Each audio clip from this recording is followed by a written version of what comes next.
Assalamualaikum warahmatullahi wabarakatuh. Kami dari kelompok 4 akan menjelaskan tentang materi Creating and Building Customer Value. Untuk menciptakan pelanggan yang loyal, yaitu seorang manajer harus meyakini pelanggan adalah satu-satunya pusat laba dari suatu perusahaan. Diagram organisasi tradisional yang berbentuk piramid atau top manajemen yang berada di puncaknya, manajemen menengah dan orang-orang yang ada di bawahnya itu sudah ketinggalan zaman dan diperbaiki oleh piramid yang terbalik, yaitu yang isinya pada puncak piramid yaitu ada pelanggan, kemudian orang-orang yang ada di garis depan untuk memenuhi dan memuaskan pelanggan, kemudian di bawahnya terdapat manajer pelanggan, dan di dasar piramid ada manajer puncak yang tugasnya untuk menugaskan dan mendukung manajer menengah dengan baik. Dengan tujuan perusahaan dapat menarik pelanggan dan mengungguli saingan atau kompetitor mereka. Dengan adanya teknologi digital seperti internet, kita jadi tahu konsumen akan semakin pandai sehingga mereka mengharapkan perusahaan untuk melakukan lebih banyak hal untuk mereka. Berikut adalah bagan atau piramid organisasi tradisional dan bagan organisasi berorientasi pelanggan modern. Pada diagram tersebut dapat kita lihat perbandingan antara bagan organisasi tradisional dengan organisasi berorientasi pelanggan modern. Pada bagan tradisional, segala aktivitas perusahaan ditentukan oleh para top manajemen, kemudian menyerahkan hasilnya kepada pelanggan. Tetapi pada organisasi berorientasi pelanggan modern, perusahaan akan menempatkan pelanggan pada posisi puncak sehingga para petugas ke bawah harus dapat menggali keinginan pelanggan, yang nantinya top manajemen dapat memenuhi keinginan dari pelanggan. Hal-hal yang perlu diperhatikan untuk mendapatkan nilai kepuasan dan loyalitas yang tinggi dari pelanggan. Yang pertama, bagaimana kita dapat mengetahui nilai yang dipersepsikan pelanggan. Yang kedua, bagaimana kita bisa mengetahui kepuasan total pelanggan. Yang ketiga, bagaimana kita bisa mengukur kepuasan dari pelanggan. Saya, Nadia Khairina Aprilianti, akan melanjutkan presentasi dengan menjelaskan nilai-nilai yang dipikirkan oleh pelanggan. Yang pertama yaitu selisih antara evaluasi calon pelanggan atas semua manfaat serta semua biaya, tawaran tertentu, dan alternatif unggul. Nah, dalam hal ini, konsumen lebih terdidik dan berpengetahuan serta memiliki sarana, misalnya internet, untuk memverifikasi klien perusahaan untuk mencari alternatif nilai yang lebih unggul. Nah, nilai yang dipersepsikan oleh pelanggan ini adalah selisih antara penilaian pelanggan atas sebuah manfaat dan biaya dari suatu penawaran terhadap alternatifnya. Atau tadi ya, selisih dari evaluasi calon pelanggan atas semua manfaat serta semua biaya penawaran tertentu dan alternatif-alternatif yang unggul. Nah, untuk mengetahui semua biaya penawaran tertentu dan alternatif yang unggul tersebut, atau untuk mengetahui nilai yang dipersepsikan pelanggan, perusahaan harus dapat memperkirakan atau menghitung total manfaat dan total biaya pelanggan, di mana total pelanggan itu adalah nilai moneter yang merupakan kumpulan atau sebuah manfaat secara ekonomi, fungsional, dan psikologis yang diharapkan pelanggan dari suatu penawaran produk atau jasa dengan cita rasa yang hebat dan handal. Sedangkan total biaya pelanggan itu adalah kumpulan biaya yang dipersepsikan, yang diharapkan pelanggan untuk dikeluarkan dalam mengevaluasi, mendapatkan, menggunakan, atau menjalankan suatu penawaran pasar, termasuk di sini adalah biaya moneter, waktu, tenaga, dan mental. Nah, di sini perusahaan harus dapat membuat nilai pelanggan yang tinggi karena ini merupakan kunci dari mendapatkan loyalitas yang tinggi dari pelanggan. Selanjutnya adalah kesimpulan dari nilai pelanggan yang tadi, yaitu yang pertama adalah nilai persepsi pelanggan, merupakan selisih antara penilaian pelanggan prospektif atas semua manfaat dan biaya dari suatu penawaran terhadap alternatifnya. Yang kedua yaitu total manfaat pelanggan, merupakan nilai moneter kumpulan manfaat ekonomi, fungsional, dan psikologis yang diharapkan pelanggan dari suatu penawaran, misalnya produk, jasa, personel, dan citra. Yang terakhir merupakan total biaya pelanggan, merupakan kumpulan biaya persepsi yang diharapkan pelanggan untuk dikeluarkan dalam mengevaluasi, mendapatkan, menggunakan, dan menyingkirkan suatu penawaran pasar, misalnya moneter, waktu, energi, dan psikologis. Saya memiliki contoh konkretnya ya. Di sini misal suatu usaha di bidang kuliner, misalnya. Atau lebih spesifiknya sih restoran. Yaitu sebuah restoran untuk menjalankan usahanya, sebelumnya kan kalau restoran itu pertama itu menawarkan brosur menu gitu kan, dan didesain semenarik mungkin. Menu-menunya juga yang hits atau yang benar-benar kalangan remaja atau banyak persepsi konsumen yang dimana akan tertarik dengan makanan tersebut. Tidak hanya makanan yang standar gitu, ada hal-hal yang unik dari makanan tersebut yang merupakan suatu kunci untuk menarik perhatian pelanggan. Nah, setelah menawarkan, ada elemen-elemen atau faktor-faktor yang harus dilakukan restoran tersebut, atau untuk meningkatkan kualitas pelayanan pada restoran tersebut, dilihat menurut urutan kepentingannya saat dihubungkan dengan nilai pelanggan. Terdiri dari bukti fisik atau tangible, jaminan kualitas atau quality assurance, kehandalan atau reliability, empathy, dan daya tanggap atau responsiveness. Elemen atau faktor yang pertama yaitu elemen yang berhubungan dengan faktor lingkungan seperti bukti fisik atau tangible yang dimiliki restoran. Bukti fisik lingkungan yang asri, yang aman, yang sejuk, yang bisa dinikmati, tidak sempit, tidak terlalu luas, itu merupakan lingkungan yang pas, cocok, dan membuat pelanggan itu pinginnya itu tiap hari ke sana gitu, karena saking nyamannya gitu di sana. Nah, yang elemen atau faktor yang kedua yaitu elemen pada karyawannya. Yang kayak gimana? Yaitu berupa kehandalannya, daya tanggap, empati yang dimiliki oleh karyawan restoran terhadap pelanggan. Itu harus benar-benar ditekankan. Karena kalau restorannya saja yang nyaman, tapi karyawannya yang tidak empati, tidak murah senyum, ya itu percuma gitu. Nah, yang ketiga adalah elemen yang berhubungan dengan pelanggan, di mana karyawan mampu berinteraksi dengan pelanggan. Nah, ini lanjutan yang tadi ya. Nah, bukti fisik atau tangibles, layanan restoran memberikan representasi dengan pelanggan dan gambaran atau keadaan pelanggan dilihat secara faktual dan nyata. Layanan berupa bukti fisik ini berguna agar dapat menarik minat pelanggan untuk berkunjung khususnya kepada pelanggan baru. Nah, pelanggan baru nih. Hal tersebut menunjukkan bahwa restoran tersebut perlu mengatur tempat makan dengan baik, memiliki tempat parkir yang cukup luas, dan tempat ibadah yang cukup. Dan tempat ibadah ini penting ya. Mungkin ada pelanggan kita yang dari perjalanan jauh, gitu kan.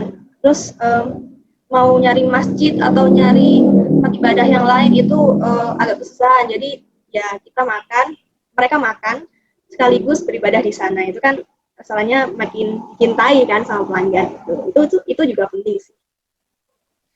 Nah, selanjutnya yaitu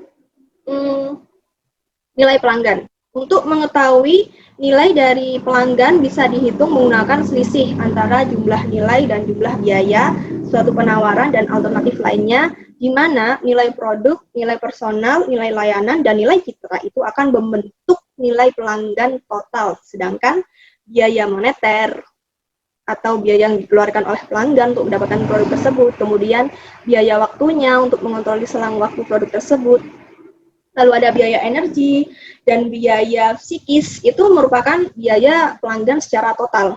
Nah, selisih antara nilai pelanggan total dengan biaya pelanggan total akan membentuk suatu nilai yang disebut dengan nilai yang akan diberikan kepada setiap pelanggan. Nah, kemudian bagaimana kita menerapkan prinsip nilai dalam rangka menerapkan konsep nilai? Pemasaran seringkali mengadakan analisis nilai pelanggan untuk menguatkannya kelemahan dan kekuatan perusahaan dibandingkan dengan kekuatan dan kelemahan dari para pesaingnya. Langkah-langkah ini bisa kita lakukan dengan cara sebagai berikut. Yang pertama, yaitu mengidentifikasi atribut dan manfaat utama yang dinilai oleh pelanggan.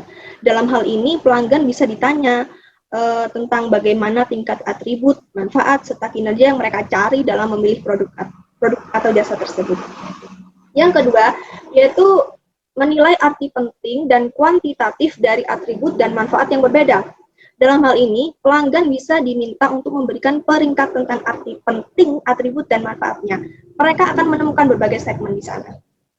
Dan yang terakhir yaitu menilai kinerja perusahaan dan pesaing yang bersyaratkan nilai pelanggan yang berbeda dan membandingkan dengan peringkat penting lainnya.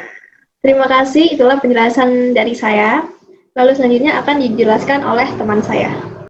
Saya akan menjelaskan slide 9 dan 10, yaitu tentang kepuasan total pelanggan. Kepuasan atau ketidakpuasan sendiri merupakan respon konsumen terhadap evaluasi ketidakpuasan atau disconfirmation yang dirasakan antara harapan dengan kinerja yang dirasakan setelah pemakaian produk tersebut. Nah, kepuasan dalam konteks konsumen sendiri merupakan perasaan senang atau kecewa seseorang sebagai hasil dari perbandingan antara prestasi atau produk yang dirasakan dan yang diharapkannya. Seperti contohnya, ketika konsumen membeli suatu produk yang diharapkan memenuhi kebutuhan yang dibutuhkan oleh seorang konsumen, namun dalam kenyataannya atau kinerjanya suatu produk tersebut tidak bisa memenuhi kebutuhan konsumen tersebut. Nah, hal ini menyebabkan ketidakpuasan terhadap produk tersebut karena perbandingan antara kinerja dan harapan atau ekspektasi tidak sebanding. Selanjutnya yaitu total kepuasan pelanggan. Kepuasan sendiri yang sudah saya jelaskan di awal, perasaan senang atau kecewa seseorang terhadap ekspektasi yang diharapkan oleh konsumen tersebut. Nah, ada 3 tingkatan dalam mengukur kepuasan konsumen. Yang pertama, ketika kinerja di bawah harapan, maka konsumen akan merasakan ketidakpuasan. Ketika kinerja memenuhi harapan, maka konsumen akan merasakan puas. Namun, ketika kinerja melebihi harapan, maka konsumen itu akan merasakan sangat puas. Nah, ekspektasi ini dihasilkan dari pengalaman atau review-review dari teman-temannya atau dari pesaing dari produk tersebut. Nah, ketika ekspektasi terlalu tinggi, pelanggan akan merasakan kecewa. Hal ini terjadi karena kadang kinerja yang dihasilkan tidak sebanding dengan ekspektasi atau yang diharapkannya. Nah, ketika ekspektasi terlalu rendah, perusahaan tidak akan menarik cukup pembeli karena pembeli sudah overthinking dengan produk tersebut. Mengukur kepuasan. Perusahaan seharusnya mengukur tingkat kepuasan pelanggan ini secara teratur. Karena satu kunci untuk hal yang diingat, pelanggan adalah kepuasannya. Metode pengukuran kepuasan konsumen yaitu antara lain 1. Sistem keluhan dan sasaran. Konsumen diberikan kesempatan untuk memberikan saran, pendapat, dan keluhan mereka. Selanjutnya yaitu ada cost shopping. Kepuasan konsumen diperoleh dengan cara mempekerjakan beberapa orang atau cost shopper untuk berperan sebagai konsumen produk perusahaan dan pesaing. Yang ketiga yaitu ada lost customer analysis. Kepuasan konsumen diukur dengan cara kepuasan beberapa banyak konsumen yang telah berhenti membeli atau telah berpindah ke perusahaan pesaing atau customer loss. Dan yang terakhir yaitu ada survei kepuasan pelanggan. Pengukuran kepuasan pelanggan dilakukan dengan cara survei melalui pos telepon maupun wawancara pribadi. Slide selanjutnya. Selanjutnya yaitu ada applying value concept. Langkah-langkah dalam menganalisis customer value, yaitu yang pertama ada mengidentifikasi atribut utama dan manfaat dari penilaian pelanggan. Selanjutnya yaitu ada menilai pentingnya kuantitatif dan dari atribut dari manfaat yang berbeda. Selanjutnya yaitu ada menilai kinerja perusahaan dari pesaing yang terdapat dalam penilaian pelanggan yang berbeda. Selanjutnya yang keempat yaitu ada memeriksa bagaimana pelanggan di segmen spesifik menilai kinerja perusahaan terhadap pesaing utama pada atribut atau manfaat secara individual. Yang terakhir yaitu ada memantau penilaian pelanggan secara berkala. Selanjutnya mengukur kepuasan pelanggan. Yang pertama itu ada sistem keluhan dan saran. Berorientasi pelanggan, menampung saran dan keluhan pelanggan, serta komunikasi dua arah secara cepat. Kedua yaitu ada survei kepuasan pelanggan. Survei kepuasan konsumen secara berkala, meneliti kepuasan secara langsung, dan juga tentunya merespon keinginan pelanggan. Selanjutnya yaitu ada belanja konsumen yang misterius atau ghost. Yaitu ada poinnya yaitu ada mengkaji kelemahan produk pesaing, menguji kelebihan layanan pesaing, dan yang terakhir yaitu ada menggali informasi pesaing di lapangan. Yang keempat yaitu ada analisis hilangnya pelanggan atau lost customer. Poinnya yaitu ada menghubungi pelanggan yang berhenti, menggali alasan pelanggan berhenti, dan yang terakhir yaitu memantau hilangnya pelanggan. Yang selanjutnya ada teknik pengukuran. Dalam teknik pengukuran ini terdapat periodik survei. Periodik survei sendiri ini digunakan untuk mengukur seluruh kepuasan pelanggan dengan mengajukan pertanyaan tambahan yang gunanya untuk mengukur niat pembelian kembali ataupun ketersediaan pelanggan untuk mempromosikan perusahaan kepada orang lain. Yang selanjutnya adalah kualitas pelayanan di produk. Yang pertama yaitu dalam bisnis, sebuah produk merupakan barang atau jasa yang dapat diperjualbelikan.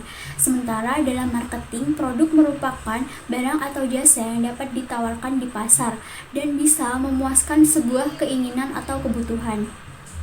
Yang kedua merupakan kualitas. Kualitas merupakan kondisi dinamis yang berpengaruh pada produk, jasa, manusia, ataupun proses serta lingkungan yang dapat memenuhi atau melebihi harapan. Sehingga definisi kualitas pelayanan dapat dikatakan sebagai upaya untuk memenuhi kebutuhan dan keinginan konsumen serta dengan ketetapan penyampaiannya untuk mengimbangi harapan konsumen. Yang ketiga adalah kualitas pelayanan. Kualitas pelayanan adalah segala aktivitas yang dilakukan oleh perusahaan untuk memenuhi harapan konsumen. Selanjutnya adalah memaksimalkan umur pelanggan. Yang pertama adalah customer profitability pelanggan. Yang menguntungkan adalah orang, rumah tangga, atau perusahaan yang sepanjang waktu menghasilkan aliran pendapatan yang melebihi jumlah aliran biaya perusahaan yang dapat ditoleransi untuk menarik, menjual, serta melayani pelanggan tersebut. Yang kedua adalah nilai seumur hidup pelanggan. Nilai seumur hidup pelanggan ini dapat menggambarkan nilai bersih perusahaan pada saat ini, serta aliran laba masa depan yang diharapkan sepanjang pembelian seumur hidup pelanggan. Perusahaan harus mengurangkan dari biaya yang diharapkan untuk menarik ataupun menjual serta melayani akun pelanggan tersebut dari pendapatan yang diharapkan dengan menerapkan target diskon yang tepat. Ada 5 tingkatan jalinan hubungan yang bisa dibina antara produsen dengan pelanggan, yaitu sebagai berikut. 1. Basic. Para penjual hanya menjual produk dan sama sekali tidak melakukan kontak setelah pembelian terjadi. 2. Reaktif. Penjual menjual produk dan menyarankan agar menanyakan mereka bila ada yang perlu ditanyakan pelanggan. Akuntabel. Penjual menanyakan pelanggan beberapa saat setelah penjual terjadi untuk memastikan apakah produk ini sudah sesuai dengan harapan mereka. Penjual juga mengumpulkan segala informasi dan keluhan pelanggan sebagai bahan masukan untuk memperbaiki produk dan pelayanan di masa yang akan datang. Keempat, proaktif. Tenaga penjual melakukan kontak dengan pelanggan setiap saat untuk memastikan bahwa tidak terjadi gangguan dalam penggunaan produknya, serta menginformasikan adanya produk baru.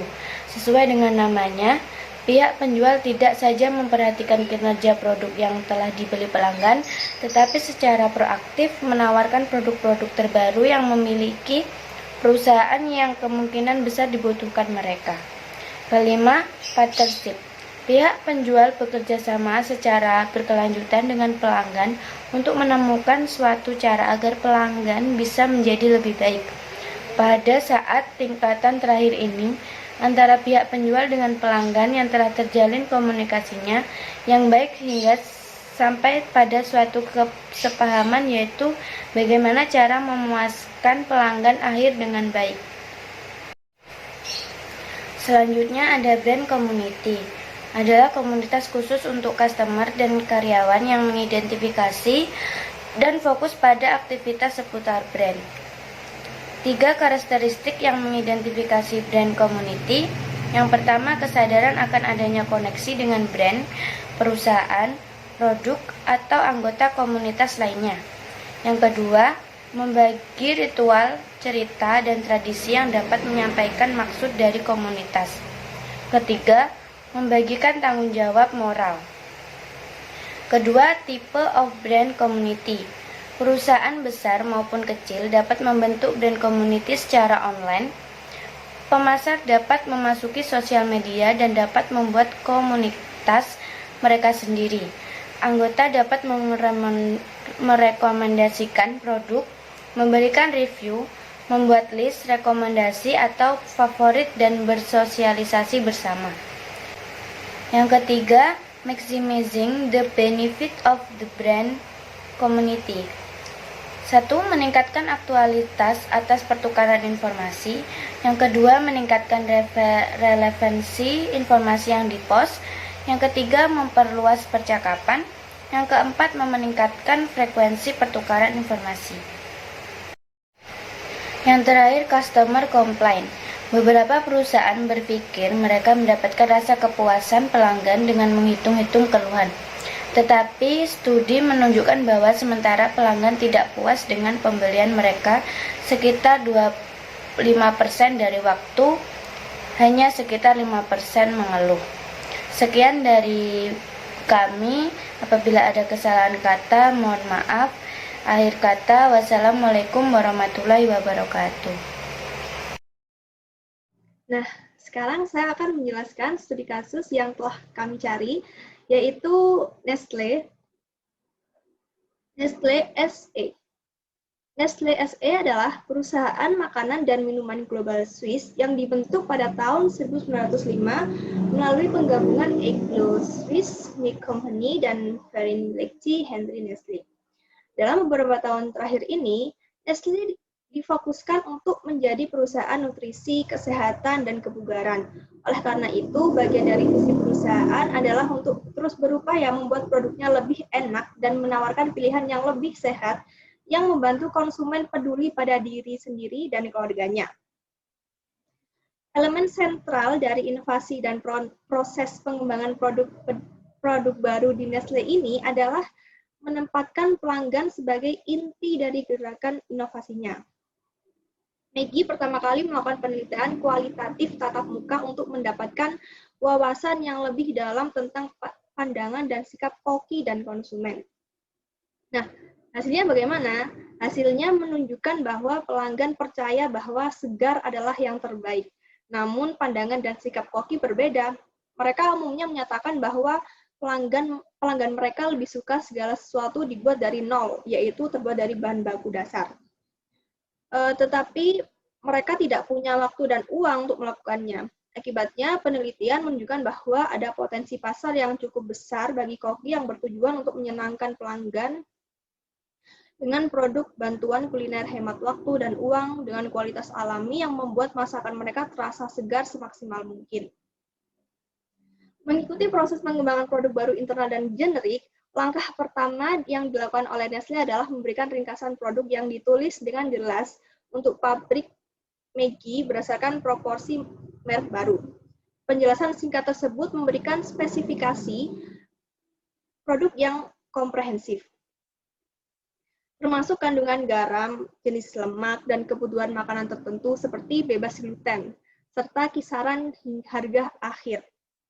Pada langkah kedua, yaitu ahli teknologi makanan Maggi mengembangkan berbagai sampel dapur yang dicicipi oleh panel spesialis, termasuk koki dan pelanggan mereka.